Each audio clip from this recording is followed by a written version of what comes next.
বাংলাদেশে ক্ষমতাচ্যুত প্রধানমন্ত্রী শেখ হাসিনা বলেছেন, আওয়ামী লীগকে আগামী বছরের নির্বাচনে অংশ নিতে না দেওয়া হলে দলটির লাখ লাখ সমর্থক এই নির্বাচন বয়কট করবে। নয়াদিল্লিতে নির্বাসনে থাকা শেখ হাসিনা বুধবার বার্তা সংস্থা রয়টার্সকে ইমেলে পাঠানো প্রশ্নের উত্তরে দেওয়া এক সাক্ষাৎকারে এই মন্তব্য করেছেন। শেখ হাসিনা জানান, তার দলকে বাদ দিয়ে হওয়া নির্বাচনের মাধ্যমে যেই সরকারি হোক তাদের সময়ে তিনি দেশে ফিরবেন না এবং তিনি ভারতেই অবস্থান করবেন। ২০২৪ সালের আগস্টে ছাত্র নেতৃত্বে হওয়া রক্তক্ষয়ী অভ্যুত্থানের সময় দেশ ছেড়ে ভারতে চলে গিয়েছিলেন তিনি। তার বিদায়ের পর অধ্যাপক মোহাম্মদ ইউনূসের নেতৃত্বে অন্তর্বর্তীকালীন সরকার বাংলাদেশ শাসন করছে। তারা আগামী ফেব্রুয়ারিতে জাতীয় নির্বাচনের অঙ্গীকার করেছে। আওয়ামী লীগের উপরে নিষেধাজ্ঞা শুধু অন্যায্যই নয়, বরং আত্মঘাতী। বার্তা সংস্থা রয়টার্সকে ইমেলে পাঠানো প্রশ্নের জবাবে শেখ হাসিনা এ কথাই বলেছেন।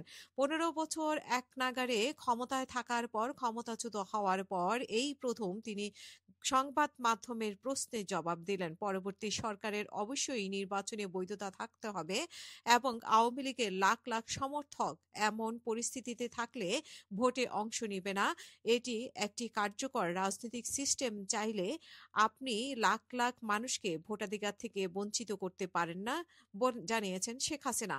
বাংলাদেশের ১২,৬০,০০,০০০-এরও বেশি ভোটার আছে। আওয়ামী লীগ ও বিএনপি দীর্ঘকালীন ধরে দেশটির রাজনীতিকে নিয়ন্ত্রণ করে আসছে। আগামী নির্বাচনে বিএনপি জয়লাভ করবে বলে মনে করা হচ্ছে। নির্বাচন কমিশন গত মে মাসে আওয়ামী লীগের নিবন্ধন স্থগিত করেছে। এর আগে ইউনূসের নেতৃত্বাধীন সরকার দলটির কার্যক্রম নিষিদ্ধ করেছে।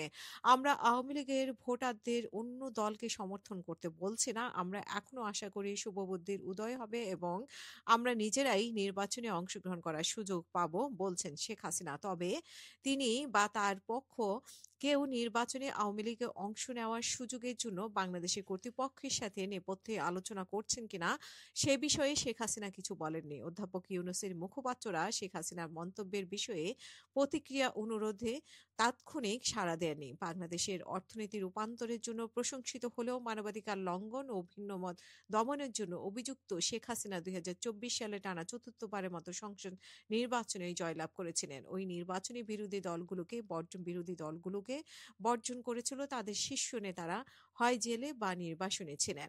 বাংলাদেশের অভ্যন্তরীণ যুদ্ধ অপরাধ বিচারের আদালতে আন্তর্জাতিক অপরাধ ট্রাইব্যুনাল শেখ হাসিনার বিরুদ্ধে মামলার শুনানি শেষ করেছে। তার বিরুদ্ধে ২০২৪ সালের আন্দোলনের সময় মানবতা বিরোধী অপরাধের অভিযোগ আনা হয়েছে।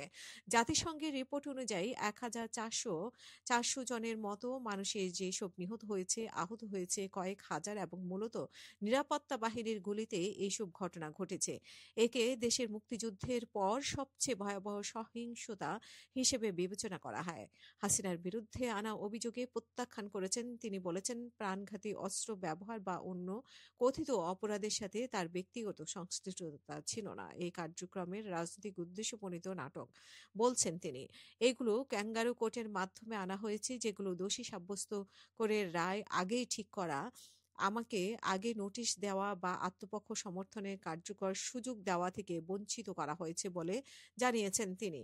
শেখ হাসিনা রাজনৈতিক অস্থিরতা সত্ত্বেও আওয়ামী লীগ দেশের ভবিষ্যৎ ভূমিকা পালনে ফিরে আসবে, সেটা সরকার হোক আর বিরোধী দল হোক, এবং তার পরিবারের নেতৃত্বে দেওয়ার প্রয়োজন নেই।